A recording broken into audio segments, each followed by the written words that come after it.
Tendría las características de nuevo movimiento social.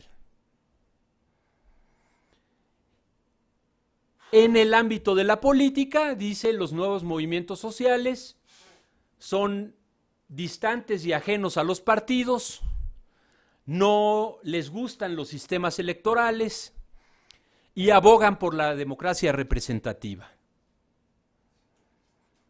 Participativa, no representativa, perdón. Entonces, este debate que introduce Boaventura de Sousa Santos nos plantea un tema muy interesante y es cómo la teoría está asociada a una historicidad concreta. ¿Qué quiere decir esto más de una palabra altisonante? La teoría se desarrolla en el momento histórico en el que se puede desarrollar, no antes. Hasta que no emergen movimientos que uno puede decir, ah, mira, son distintos, estos son nuevos, a nadie se le puede ocurrir decir que estos movimientos son nuevos. Pero resulta que si uno analiza el movimiento de los estudiantes de Córdoba en 1918, entraría dentro de las características de un nuevo movimiento social. O sea que la idea de nuevo no está necesariamente asociada a que ocurrió en el movimiento, la segunda mitad del siglo. Es en la segunda mitad del siglo que los teóricos dicen, ah, mira, hay unos movimientos que son de esta naturaleza, y a esos les vamos a llamar nuevos porque hay muchos que son diferentes a los que había antes. Pero esa teoría sirve para analizar movimientos que había antes. Pero también nos plantea una cosa, y en los movimientos que nosotros vemos casi todos los días, ¿no? Vemos rasgos nuevos y rasgos viejos. O sea, el 132 es estrictamente un nuevo movimiento social. O sea, no plantea ninguna demanda que tenga que ver con el ámbito de las relaciones de producción en este país. O sea, habla de que está en contra de la explotación, que es esencialmente un término clásico de la disputa en el terreno de las relaciones de producción, ¿no? Este movimiento es nuevo, tiene rasgos muy diferentes. Analicemos otros. El movimiento estudiantil en Chile, que lo vamos a ver, no sé si la siguiente viernes o al otro, ¿no? ¿Es nuevo o es viejo? Bueno, ocurre en el ámbito de la reproducción de la sociedad, es nuevo. Pero plantea demandas concretas, y se unifica con demandas que van desde la expropiación del cobre en Chile, ¿no? El aumento o la mejora de las condiciones de los trabajadores del cobre, de los indígenas maipús, de los choferes de autobuses, de camiones de carga, nuevo, viejo. Podemos ver que nada tiene en la construcción de herramientas analíticas y teóricas para analizar lo que pasa, nada está delimitado exactamente y podemos entonces ubicarlo aquí y sin lugar a dudas decir no tiene ningún rasgo de lo que pudiéramos considerar un viejo movimiento social, ¿no? Lo digo porque si no acabamos con recetas, con un recetario que nos lleva de repente a analizar las cosas, a hacer las comparaciones, este es nuevo y este es viejo, sería facilísimo. No, al ver a los movimientos estudiantiles en el mundo vemos unos que se mueven por el aumento de las cuotas, otros que se mueven por el contenido de la educación, uno es más nuevo, el otro es más viejo. No es así, ¿no? Y no es así como surge la teoría tampoco, y por eso paso a esta lámina que tiene dos fotografías, y en el centro está muy marcado 1968, si la alcanzan a ver. La primera fotografía es una manifestación de trabajadores norteamericanos en la crisis de 1929, la de arriba. La de abajo, que incluye el logo, la cifra 1968, es un grupo de estudiantes mujeres, se cortó un poco, en el movimiento estudiantil en Estados Unidos en 68, ¿no?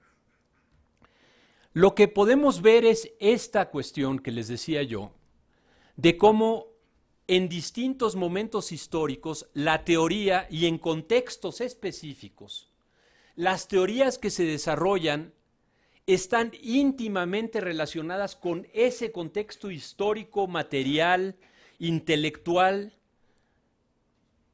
y social de cada época en la que se está viviendo. Así, cuando empieza a hablarse de los movimientos sociales en los años 50, casi todas las teorías, a pesar de que ya existía la sociología, son más o menos de carácter psicológico. Y lo que se preguntan es cómo se comportan los individuos cuando andan en grupo. Casi biológico, ¿no? El comportamiento, parece programa del National Geographic, el comportamiento del león macho cuando está solo. Y episodio 2, el comportamiento del león macho en la manada, ¿no? O sea, cómo se comportan los hombres y mujeres cuando andan en grupo, cuando andan en bola. Y los términos que utilizan son muy interesantes.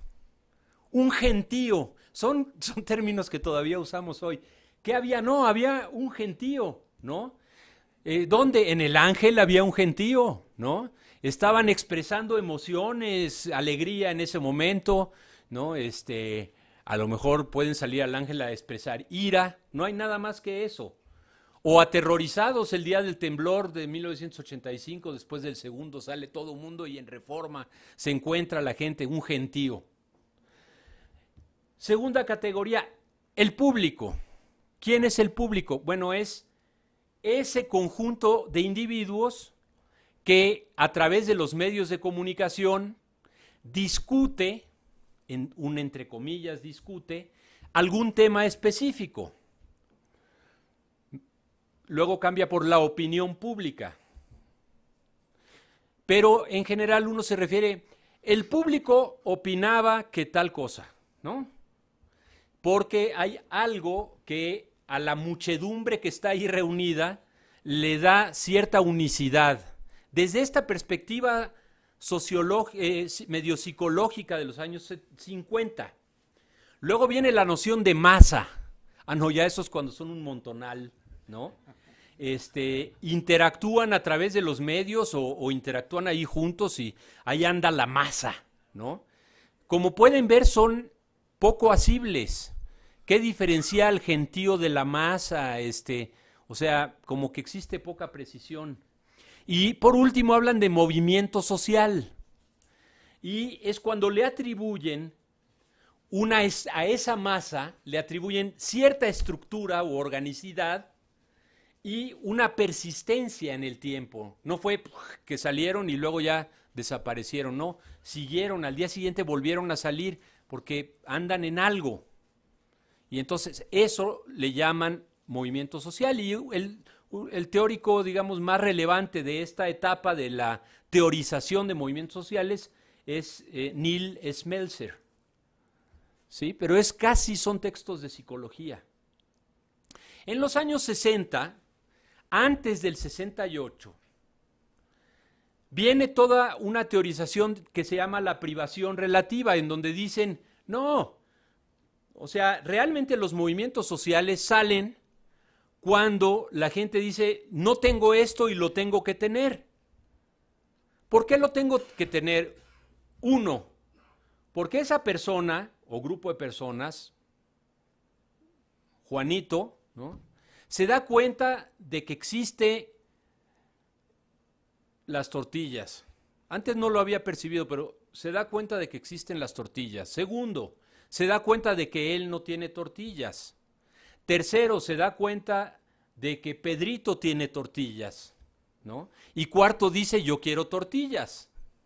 Entonces se unifica con todos los que no tienen tortillas para decir, ¿saben qué? Todos nosotros queremos tener tortillas como Pedro y Alma y Guadalupe y Josué. Y entonces dicen, es muy simple.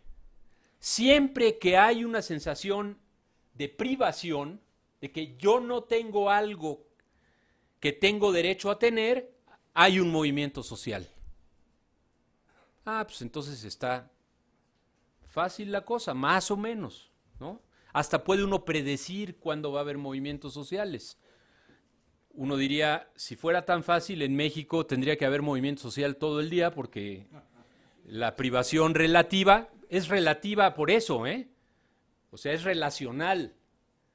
O sea, no es porque yo quiero algo que nadie en el mundo tiene. O sea, yo quiero ser Dios, pues nadie es Dios aquí, entonces nadie va a organizar un movimiento social porque quiere ser Dios conmigo, ¿no? Sería a lo mejor una secta, pero religiosa, pero... entonces, de repente vienen los 60s. Los 60s que centramos mucho en el 68, pero que no son solo el 68. Una serie de movimientos fundamentalmente estudiantiles o de liberación nacional. Es cuando la guerra de Argelia, la revolución cubana, una serie de movimientos en distintos lugares del mundo van rompiendo el mundo colonial. Se inaugura la época postcolonial. Y eso, no tienen ustedes idea el impacto que tienen las ciencias sociales. Brutal en muchos ámbitos. El de repente pensar que el mundo se ha transformado porque alguien se ha planteado la necesidad y la importancia de romper el colonialismo, ¿no? ¿Y quiénes lo rompen? O sea, no lo rompe una elección partidaria, básicamente lo rompen los movimientos de liberación armada en distintos lugares, ¿no? Los dos que mencionamos, los más notables, uno frente a Francia, el caso de la liberación de la guerra argelina, y frente a los Estados Unidos, la revolución cubana, ¿no? Empiezan una serie de movimientos estudiantiles en distintos lugares del mundo, el Free Speech Movement desde 1962 en los Estados Unidos. La lucha contra el neocolonialismo pasa por la lucha contra la guerra de Vietnam en los Estados Unidos en los años 60, muy metida en las universidades, ¿no? ¿Eso qué es? ¿Está en el mundo de la producción o de la reproducción? ¿Es nuevo o es viejo movimiento social? No queda claro, ¿no? Como que pareciera insuficiente, pero se manifiesta más en el terreno de la reproducción, se expresa en las universidades. No se dan en los Estados Unidos paros laborales para muy pocos, poquísimos, sí se dan algunos. De cargadores del puerto de Oakland, por ejemplo, del cual salían un montón de barcos cargados de armamento y en donde los estibadores de repente se ponen en huelga y dicen no vamos a estibar más. Se ponen en huelga después de que las universidades del área de la bahía de San Francisco en California habían estado en huelga, se movilizaban, se acostaban en las vías de los trenes para impedir que pasaran los trenes, cosas de este tipo, ¿no? Entonces empieza a teorizarse diciendo, bueno, sí, estas teorías de la acción colectiva y de la privación relativa, ¿no? Uno podría decir, bueno, sí, no, voy a usar la teoría de la privación relativa para explicar el movimiento contra la guerra, ¿no? A mí, que soy pobre, me van a mandar a Vietnam, y me voy a morir porque 70 y tantos % de los que van para allá se mueren. Yo no me quiero morir, es decir, yo quiero vivir como va a vivir fulanito. Entonces, se puede poner en términos de privación relativa, pero ¿es suficiente eso para explicarnos lo que estaba pasando? No parece. Entonces, de repente emerge una teoría que son de las primeras que hace Charles Tilly, ¿no? El del que vimos la definición antes, en donde los movimientos sociales, dice, surgen de cara a un segmento de la sociedad con una propuesta de cambio, pero solo son posibles, ¿no? No solo cuando hay privación relativa, cuando hay una demanda específica, solo ocurren cuando aquellos que se van a movilizar tienen a su disposición ciertos recursos. Y esos recursos pueden ser en parte recursos materiales, pero en parte son recursos organizativos, recursos de experiencia a la que pueden aludir para actuar. Vean ustedes la diferencia que existe, incluso por ejemplo hoy en la UNAM, frente a esa UNAM de los años 70 que venía de años de movilización estudiantil desde mediados de los años 60, construcción del sindicalismo universitario, etcétera, etcétera, ¿no? Cuando de repente llega a la huelga del 99 y solamente unos cuantos se acuerdan ya de cómo se hace un movimiento estudiantil, porque ha habido un recambio generacional muy significativo. Entonces el movimiento, todavía hay reminiscencias, ¿no? Pero una de las cosas que nos podían permitir explicarnos por qué el movimiento estudiantil de Yo Soy 132, incluso en la UNAM, es tan radicalmente diferente a lo que fueron los movimientos estudiantiles más recientes, el del CEU en 86-87 y la huelga del 99. Tan absolutamente diferente a la huelga del 99 en Ciudad Universitaria, ¿no? Que los recursos de los que están echando mano son otros. En particular unos que no estaban disponibles en el 99. Los medios de comunicación. No solo son un recurso, es un objetivo político del movimiento. Entonces, dice él, no basta con tener una causa. Es necesario tener recursos disponibles en organización, en experiencia, en una cultura política, en dinero para publicar un desplegado, etcétera, etcétera, para que pueda haber un movimiento, ¿no? Más o menos en la misma época, desde otra perspectiva, y uno podría decir, claro, tiene razón, pero también me resulta insuficiente para explicar ciertas cosas. Entonces, en esa época sale Touraine, ¿no?, en donde dice, no, estos movimientos no son de privación así directa, están más en el ámbito de darle sentido a la vida misma de uno, de darnos sentido como generación a lo mejor, de cara a un país que se está cayendo a pedazos, en obtener una identidad, en construir una percepción, un conjunto de símbolos y de valores con los cuales yo voy a disputar a los grupos dominantes y a tratar de hacer que cese la dominación, por lo menos en algunos ámbitos. Es un poco la lógica de los nuevos movimientos sociales, está en el ámbito de lo cultural más que en el de lo material. Pero tienen demandas materiales también.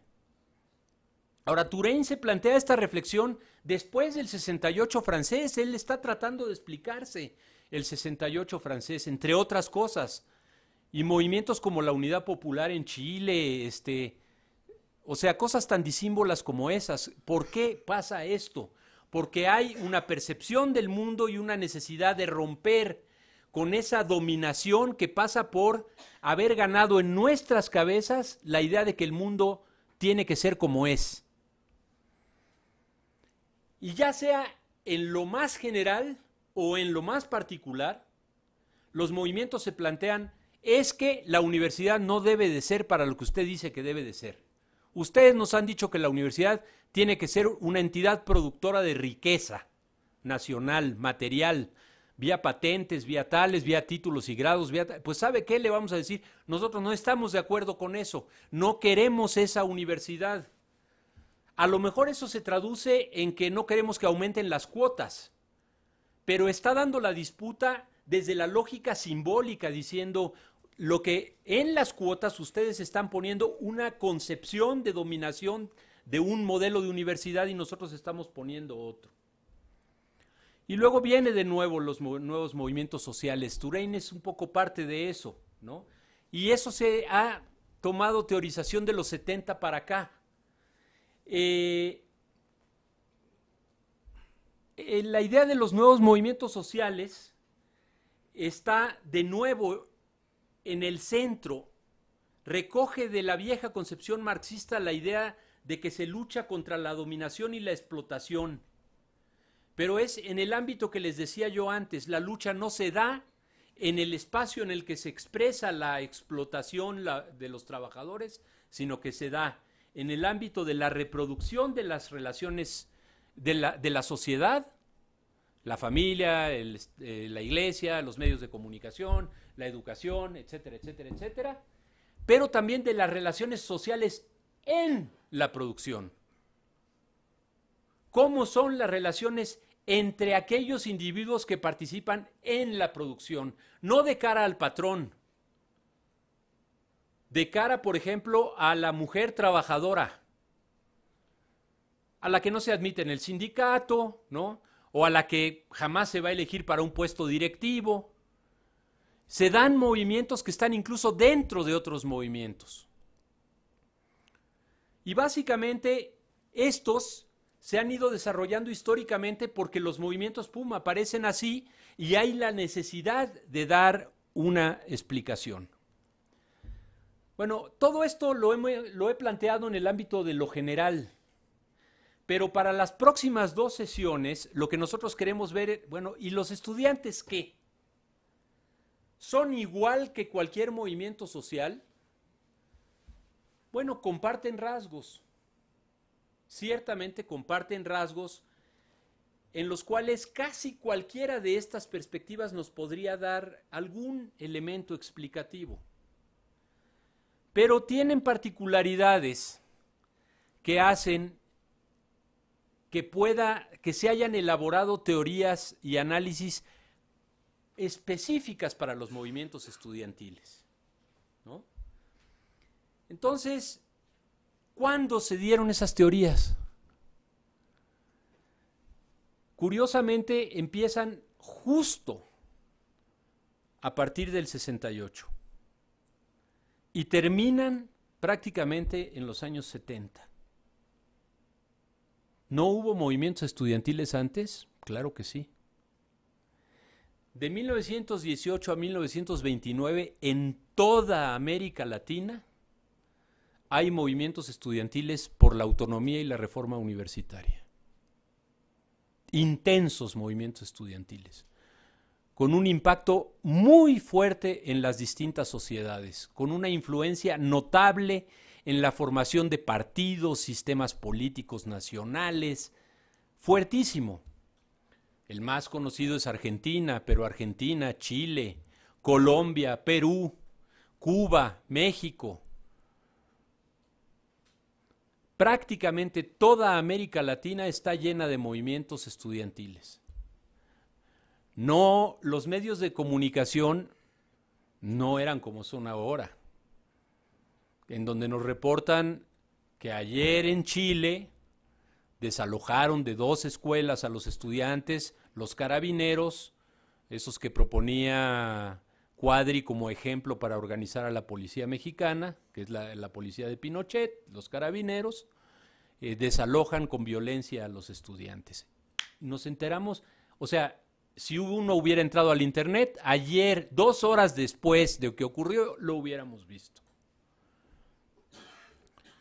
Pero, nada más imagínense ustedes que Vasconcelos se plantea en los años 20, por ahí del 22, si no me equivoco, un viaje en barco hasta Argentina para ir a ver eso que fue el movimiento del 18. O sea, llega como 3 años después. No porque duró tanto el viaje en barco, porque llegó la noticia, se organizó el viaje, se organizó un congreso de estudiantes de América Latina en México en el 26, si no me equivoco, ¿no? O el 24. 6 años después del movimiento. Entonces, claro que la simultaneidad, las similaridades, las diferencias, pero el hecho tan patente de que los estudiantes de América Latina estaban en efervescencia con movimientos que impactaron la política nacional en cada uno de los países y que cambiaron a las universidades, no logró producir a nivel internacional una corriente del pensamiento social que se ocupara de decir, oigan, vamos a teorizar esto. Porque además estaban muy ocupados teorizando lo que era la construcción de los estados nacionales después de la independencia, ¿no? O sea, muchos países, México se independizó en el 21, ya casi tenía 100 años de independencia, ¿no? Ya los había cumplido, pero otros países se independizan hacia el 57, por ahí, del siglo XIX. Entonces están pensando otras cosas, están pensando la construcción de la nación. Y la academia no está tan bien asentada, ni formada, ni tienes, a diferencia de Europa, no tienes en América Latina un estamento de intelectuales, sociólogos. ¿De dónde salen los primeros? De esos movimientos estudiantiles. Empiezan a salir los primeros filósofos, sociólogos, que ya sistemáticamente hacen un seguimiento de la realidad latinoamericana. Entonces,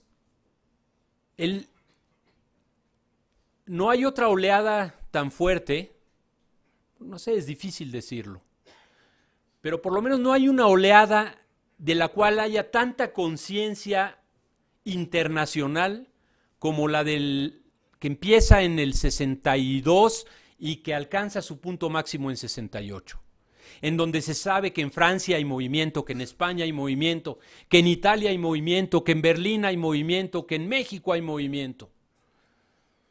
Y son todos al mismo tiempo. ¿Qué está pasando? Por primera vez entonces existe una masa crítica de intelectuales, sociólogos o politólogos suficiente, ya bien establecida, que es capaz de identificar un fenómeno que es mundial, del cual vale la pena ocuparse porque está sacudiendo los cimientos de la sociedad en todos los ámbitos. En el educativo, en el político, en el cultural, las expresiones musicales, las modas, la ropa, la forma de interactuar entre adultos y jóvenes. Y entonces empiezan a teorizar. Y para teorizar, lo primero que hacen es, pues uno va a buscar a la bolsa de teorías, a ver qué hay, ¿no? Y son conflictos, entonces las teorías del conflicto vienen del marxismo. Entonces las primeras explicaciones son, por ejemplo, una explicación bien desarrollada, no son triviales, ¿eh? Si leyeron ustedes el libro de Flores Olea, que pusimos ahí, ¿no? O sea, Ernest Mandel, un economista marxista increíblemente sólido y formado, con una enorme experiencia, plantea una hipótesis. ¿Qué es lo que está pasando? Que en los años 60 son las universidades los espacios de los cuales sale la insurrección y cuáles son las perspectivas que tienen esas insurrecciones. Entonces Mandel dice, estos sectores de la clase media privilegiados por muchos años, décadas, ¿no? No cabe duda que los movimientos estudiantiles de América Latina a principios del siglo XX eran movimientos de estudiantes privilegiados, ¿no? Bueno, estos movimientos estudiantiles están actuando de una manera que no era esperable. ¿Qué es lo que está pasando? Entonces usa el desarrollo de las fuerzas productivas y del capitalismo está requiriendo cada vez más de nuevos conocimientos y de nuevos trabajadores con una formación mucho más elevada, lo que ha llevado a que las universidades crezcan en tamaño y que cada vez haya más jóvenes en las universidades y que cada vez haya más jóvenes que salen de las universidades y se incorporan al mercado laboral como intelectuales, pero que ya no son como el doctor aquel que a principios del siglo XX salía con un grado de médico, ponía su consultorio y se hacía rico. Ya no. Ahora sale, y estas son los seguidores de Mandel en México y otros, ¿no?, que daban las explicaciones del 68 mexicano diciendo, es que se acabó el milagro mexicano, y si era cierto, sí se había acabado. Y el sueño de que uno venía a la UNAM, estudiaba medicina, salía, ponía el consultorio y se hacía rico, se había acabado.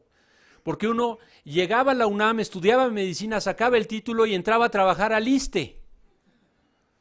Y a lo mejor en la tarde podía poner un consultorio, pero ya no se hacía del todo rico o solamente unos cuantos se hacían ricos, los que tenían lana para poner un consultorio en un buen lugar, los que eran hijos de otro médico que les heredaba la consulta, ¿no?, los contactos, las relaciones, las cosas, tal. Entonces, esa masificación de la universidad, dice Mandel, está haciendo que el trabajo intelectual se vuelva muy similar al trabajo del proletariado, porque son un montón, les pagan poco, ya no son profesionistas liberales, tienen que checar tarjeta, ¿no? Y entonces ese sueño de la clase media que iba a la universidad se rompió. De repente se dieron cuenta que eran proletarios. Y entonces, como proletarios, como nuevos proletarios que no han estado metidos en las relaciones tradicionales de los proletariados de los países avanzados con los gobiernos de los estados de bienestar, estos encuentran que no tienen cauce para sus demandas, ni tienen sindicatos, ni tienen nada, se lanzan a la calle y plantean la transformación del sistema capitalista de una manera o de otra, y entonces irrumpen y hacen la Revolución de Mayo en Francia. Pero claro, pierden. Y dice Mandel, pierden porque ya lo dijo Marx. El sujeto central de la revolución anticapitalista es la clase obrera y solamente puede ser la clase obrera, y los estudiantes se tienen que dar cuenta de sus limitaciones. Ellos no pueden hacer la revolución. Solamente en su capacidad de aliarse con la clase obrera, de darse cuenta de que de una manera o de otra se han convertido en parte de la clase obrera, tendrán posibilidades de actuar con una lógica revolucionaria y transformar a la sociedad. Y parcialmente tenía razón. O sea, sí era cierto que en países como México y también en Francia, las opciones de los egresados de las universidades ya no eran igualmente doradas, ¿no? Pero ¿era suficiente esto para explicar? Pues había otros teóricos que decían que no, ¿no? También desde la perspectiva marxista, un teórico checo vivía en un país socialista, ¿no?, muy crítico de la ortodoxia marxista, pero al mismo tiempo un poco adentro de ella. Plantea que los movimientos obreros europeos han entrado ya en una dinámica tal de estabilidad en su interacción con los patrones y con el gobierno y todo eso, que ya no se ponen por delante el objetivo de la transformación revolucionaria de la sociedad. Entonces dice, entonces se ha desplazado el sueño utópico de una sociedad sin clases, se ha desplazado de la clase obrera a los estudiantes. Y también dice, pero los estudiantes no podrán solos. Qué bueno que un sector ilustrado es capaz de recoger intelectualmente la importancia de la utopía socialista. Y por eso están en movimiento. Porque la clase obrera no es que bajó las banderas, sino que marcha con ellas todos los 1 de mayo, de la misma manera ordenada, recibe los mismos aumentos salariales, negocia los mismos contratos, establece tal, va mejorando paulatinamente sus condiciones de vida y ya no lucha por la transformación de la sociedad. Entonces de repente llegaron los jóvenes y dijeron, ¿qué pasó? Hemos perdido el sueño de una sociedad diferente, tomaron las banderas y se lanzaron a la calle, ¿no? teóricos más jóvenes en Inglaterra, como Robin Blackburn, se plantean una forma distinta de ver este tema y dicen, sí, efectivamente hay un desgaste de las luchas tradicionales de la clase obrera y de la izquierda tradicional. No tiene ningún appeal, ¿no? No es llamativo para nada para los jóvenes, ¿no? La clase obrera no fue capaz de incorporar masivamente a la política a otros sectores de la sociedad a su lado porque no está ofreciendo un proyecto de sociedad completo a los otros segmentos de la sociedad. Está instalada en sus negociaciones particulares, ¿no?